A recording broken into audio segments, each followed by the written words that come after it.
Hey everyone, welcome to my first video of the Google Shopping and Dropshipping. Just going to cover a few of the basics today, just to get you started. So we're going to cover stuff like essential apps, the accounts, and things like that. So we'll get into it. So first I thought I'd just cover off what are the differences between Facebook and Google Shopping, just because a lot of you are now really used to Facebook and that type of marketing, and Google Shopping is quite different. So firstly, obviously Facebook's interest based. It's really disruptive and highly visual, so you're looking to capture people's attentions really quickly, and you're interrupting their social media experience. These are people that are there looking at pictures of friends, looking at what's going on in groups. They're not actually looking at buying. Whereas in Google Shopping, it's very different. So it's more keyword targeted. It's still visual because there's a picture, but it is search volume based. So we'll get into that a bit more when we cover product research. Facebook advertising is also impulse buying. Obviously, the person isn't on there looking to buy, which means that generally you're going to be selling lower price products. The people on there aren't so conscious of price, but you obviously can't sell too expensive a thing. Again, products, they need to kind of cater to some niche for you to be able to target people, or have mass appeal and be quirky. Google Shopping ads are, again, really different. You're able to sell higher price products, because there's people there with more buying intent. A lot of people say that there's serious buyer intent. I don't think that's always true, because sometimes you're just researching on Google, but people are further down the sales funnel. So what I mean by that is, these are people searching, but they're people searching that they're almost ready to buy. So it's a lot easier, I guess, than impulse buying. And again, as I already said, you're able to sell higher price products. So with this, you're able to sell products, over $70, $80, $90, $100. One of my better selling products I've been selling for around 150. So that's really good, because obviously it gives you a bit more of a margin to play with. But the tricky bit is Google Shopping ads, the buyers are price conscious, because you are competing with people like Amazon, Walmart especially. They advertise quite a bit on Google Shopping, so you've just got to keep that in mind. Hey guys, I realize a lot of you may not have even seen a Google Shopping ad before, so I'll show you exactly what they are. You might want to note down this site. It's called iSearch and you're able to change the country that your Google search from, basically, because if you're in, say, Australia like me, it's just going to show me the Australian results. So if I'm selling in the US, it's not going to show me.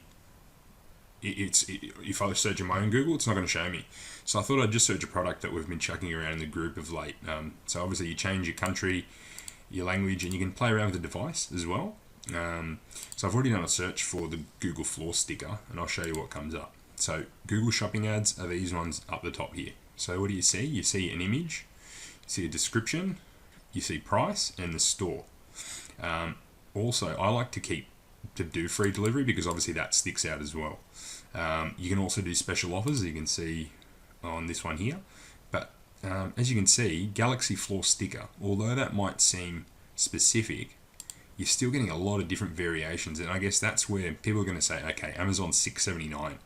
But here's a completely different sticker that's a Galaxy floor sticker. So with your descriptions, you're wanting to make them as specific as possible. So on this one, you see how it says Galaxy Star Bridge, because you're wanting someone that you're getting people that see these on Facebook and then search as well. So you are going to get those buyers as well. But I just thought I'd show you what a Google Shopping ad actually looks like. We'll also have a look at what it looks like on mobile too.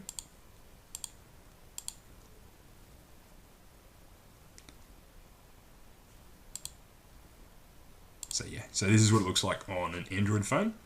Again, it's up here, sponsored ads, picture. Okay, cool, thanks guys. So the next thing I'm going to be covering, guys, are the essential accounts to start. So in order to get your Google Shopping ads up and running, you need a Google account, a Google Adwords account, and then a Google Merchant Center account. So I'll walk you through how to set each of these up. The Google account's obviously pretty straightforward. If you've got Gmail or anything like that, Google Analytics, anything, any Google related product, you're probably already going to have one of those, and I imagine most of you will, but we'll set one up anyway. So your Google account, you're just going to log into here, and you just create a Google account. So whatever email you want to use, pop it into there. It's pretty straightforward, so I'll let you guys do that one. After that, you create a Google Adwords account. So just Google, it's now called Google Ads actually, they've actually changed the name. Google that, type in Google Ads, and it'll bring you to this page. You're also able to actually get a $100 credit for the first $25 you spend. So I guess our goal is going to be to get as many sales as we possibly can in that first $125, and then at least you've got some runs on the board, and you can keep reinvesting that money back into it. So it's not too hard. Again, pretty straightforward. Pop your email in there, and it'll take you through that. Okay, so I set up this gold class email just for use for test purposes. So I'll start using that once it lets me in to set up the Google Ads account.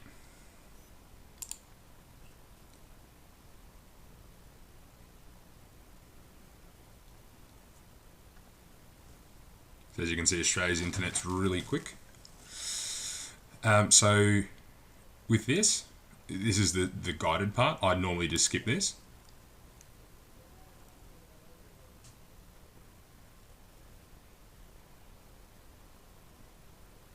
And then I go create an account without starting a campaign, because obviously they're going to want you to start it and start spending money immediately.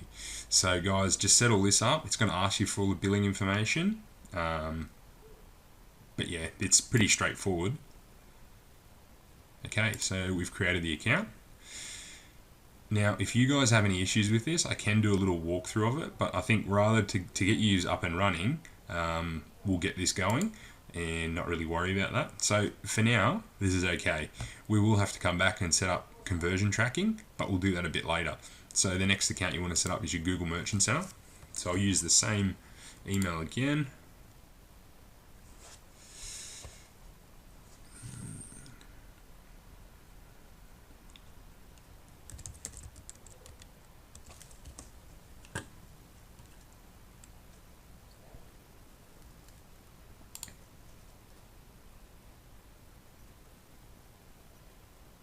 Okay, now we sign up.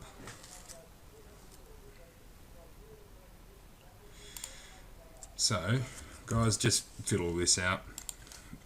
Where your business is, the name, gold class test.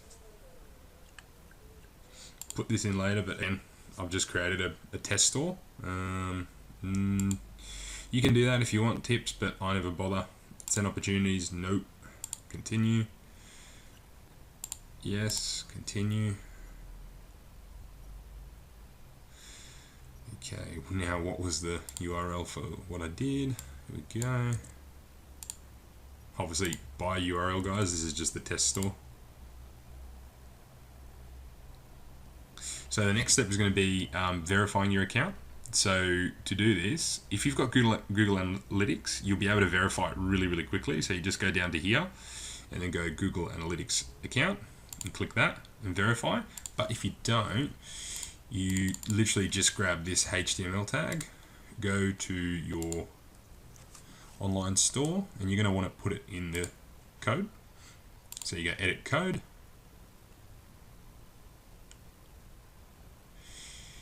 Where is it? Theme liquid. It's right at the top. And right after head, put it there, and click save. So this is just putting the code into your store's header. Now, if we go verify URL, it should go all good. Hopefully.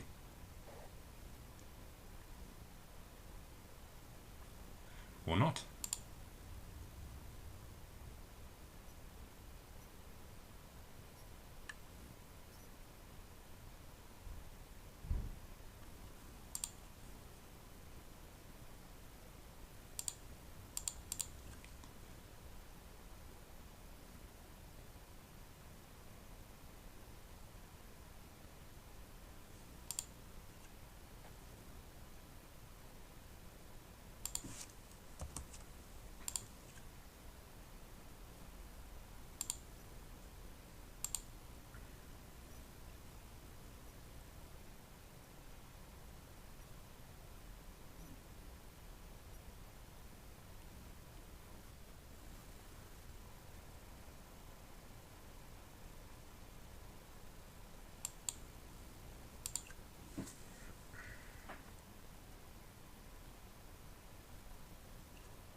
So guys, make sure your store is actually live before you try this. That's why this wasn't working. So hopefully it should work now.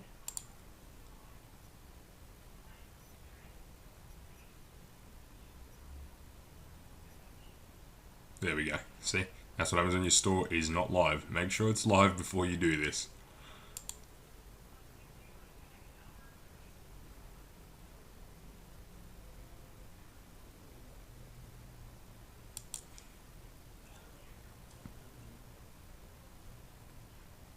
Okay, so now we're in the Google Merchant dashboard. So this is really weird, guys. I don't understand why they had to do Google Merchant as a separate dashboard, why it couldn't be integrated into the Google Adwords, but it feels like Google has so many different dashboards and accounts and this and that.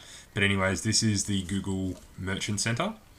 So once we upload your feed, which I'll show you how to set up in a second, your products are going to get uploaded into here, and we're going to be using an app to do it. So, but for you guys, I'd go through and just update all the different tabs here. So mainly tax, shipping, tax and shipping are the main ones, and the business information. So I'd go through, fill these out. No business name. It's all basic stuff. It's not going to take you too long. Make sure you set up shipping. Personally, I like to go with free shipping. I just find it makes it a lot easier with Google Shopping. You get that little free shipping thing down the bottom. And it's just a lot easier. So yeah, that's that. And then, so your product feed is going to pop up into here, and it's actually going to be able to help you diagnose if you have any issues or warnings and stuff like that. And just to note, guys, the Google Google support team is really good. They're not like the Facebook support team, which is really hard to get a hold of or just isn't overly helpful. These guys really help you, and if you start spending some money, they'll actually give you some pretty decent advice. So if we go back here, so I've run you through most of these guys. So verify it. So the next bit is actually which I need to show is link the Merchant Center with the AdWords account. So guys, the next bit I want to show you is you need to link your Merchant Center with your Google AdWords account. And as I said before, make sure you fill in all the tabs. So it's shipping and tax are the main ones, and the business information. So we'll go over and do that now. So just within your settings little tab up here, so go to account linking. It didn't work.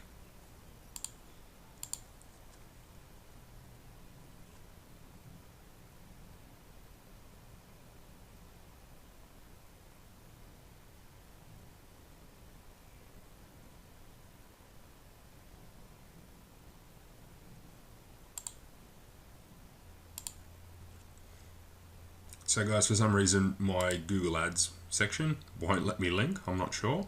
If you guys have any issues, basically let me know. But what it'll look like is you just have to chuck in your Google AdWords advertiser ID, which is this one up here, the 788144, whatever. So whatever you get, click it and then link. It's that simple. Let me know if you have any issues with that.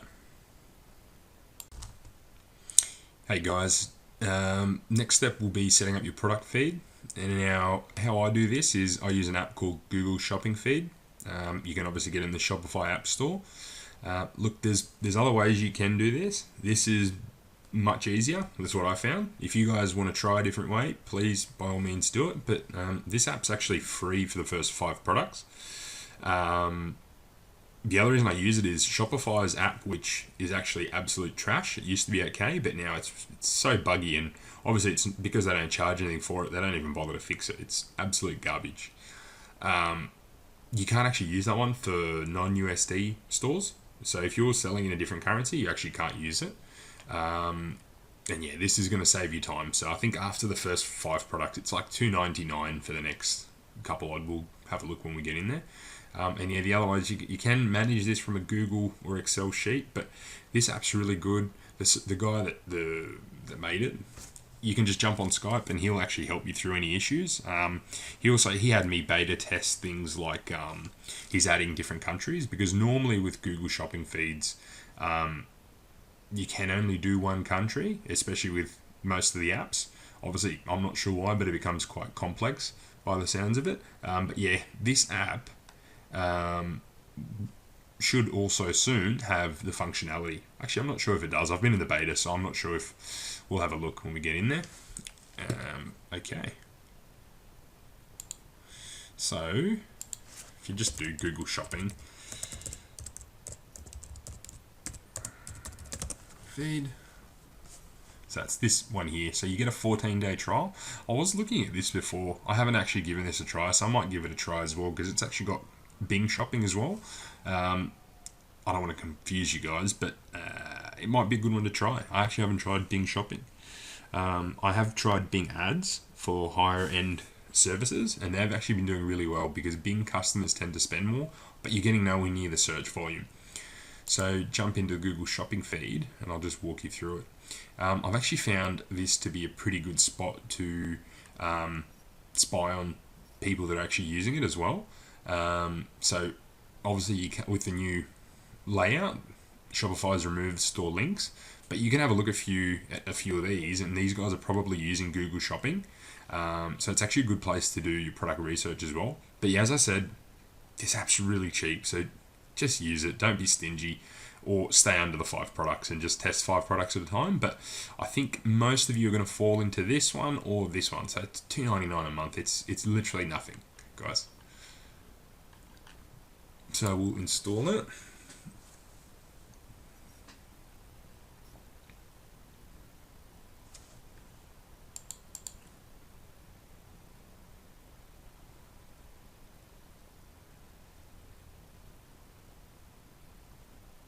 Man, my computer's going really slow tonight.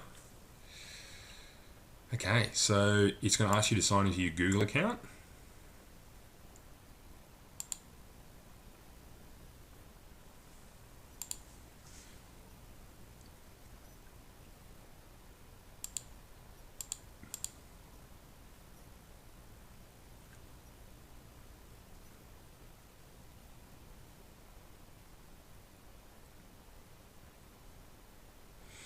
So yeah, you're going to have to set up shipping rates here, guys, obviously, to start with. So I'll do that and start recording again in a sec.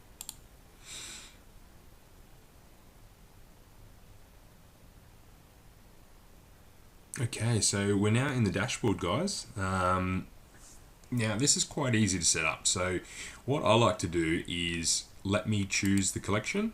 But by all means, you can do all products. And what I do is I set up a custom collection. And what I'll do is I'll actually get one called Google Shopping, and I'll manage that through tags. So within the product, I'll just add a product tag.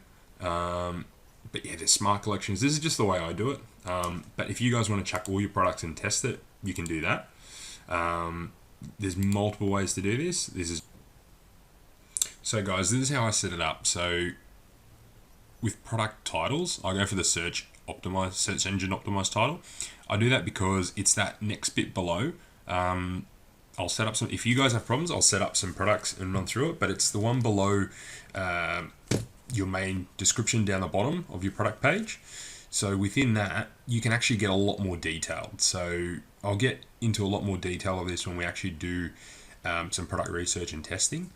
But for now, click this search engine optimized title. And then for product descriptions, you click product description, not the search engine optimized, because this doesn't allow you as much room. This is going to give you a lot more room. It's a fine balance though. You can't have it too long. After a certain number of characters, Google just cuts it off. But we'll get into a lot more detail of product descriptions later. So yeah, this is pretty much most of it. You can actually do, so with variants, you can either do the first variant or all the variants. So I wouldn't recommend this, but with clothing and things like that, it's got a lot of different variants. With those, I normally just put one variant, but it's totally up to you if you've got different colors and styles and you want to test them. The only issue is obviously that chews up part of your budget. So that's that, guys. And other than that, that's a good starting point before we actually get into setting up the product feed. But it's pretty much good to go, guys. Okay, so guys, to set this up, these first few, wouldn't worry too much. I'm not sure why this has brought a different email here, but you can do this one of two ways. You can either use all your products, or you can actually choose specific collections. And I sometimes just make a custom collection called like Google Shopping, and then manage that through tags or stuff like that. For now, we'll just chuck up all products. For the product titles, we're going to use the search engine optimized title. The reason for that is, I'll go over and show you. So I've just sucked in a few random products. These are ones that I probably would give a try on Google Shopping. I haven't actually checked the search volume of them yet, but I chose them for specific reasons. So this one here, it's a seasonal product, so it's coming into Halloween time, right? So I would change this description. So I would keep Halloween pumpkin square pillowcase or cover. And that's the reason I've chosen it. So it's not just a pillowcase. It's not just a pillow cover. It's a Halloween pumpkin square pillow cover. So do you understand where I'm trying to go with this? Google Shopping products need to have that next level of detail because you're wanting to get cheaper keywords there. So if you just go for pillowcase, you're going to be competing with, thousands of other stores selling pillowcases. Now, I'm not saying no one else is going to be selling Halloween pillowcases, but you've got a much, much better chance of trying to sell something like this that's far more specific, going to be those longer tail keywords. So going back to what I was saying, the search engine optimized title is this one here. So if you wanted to brand this up there, up the top, so if you had a brand, you could put that brand in up here, whatever you wanted to call it.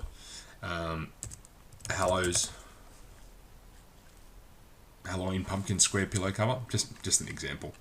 And then down here, you could actually have whatever you wanted. You could just have Halloween pillow cover square or something like that. And then for the actual description, I keep it here because down here, you actually don't have that much room. You've only got 320 characters.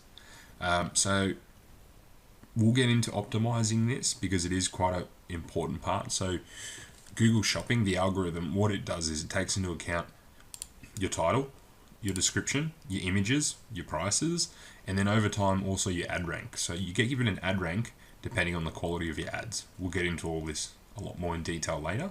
So let's go back over to our app to set it up.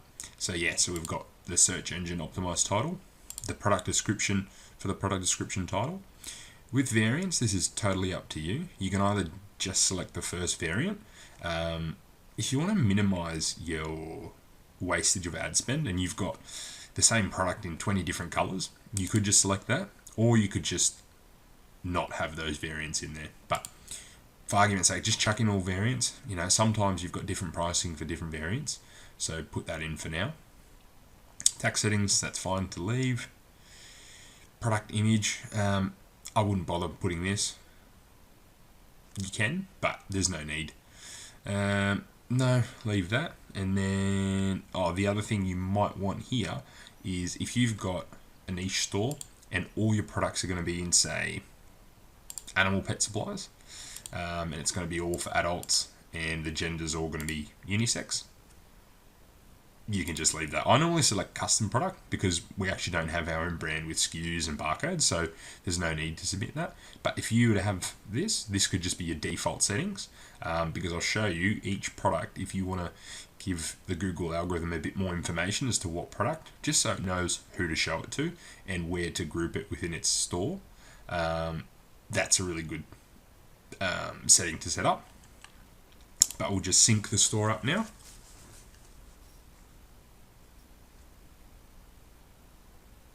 So if you've got a lot of products, this is going to take a little bit of time. There's just 5 and see how long it's taking.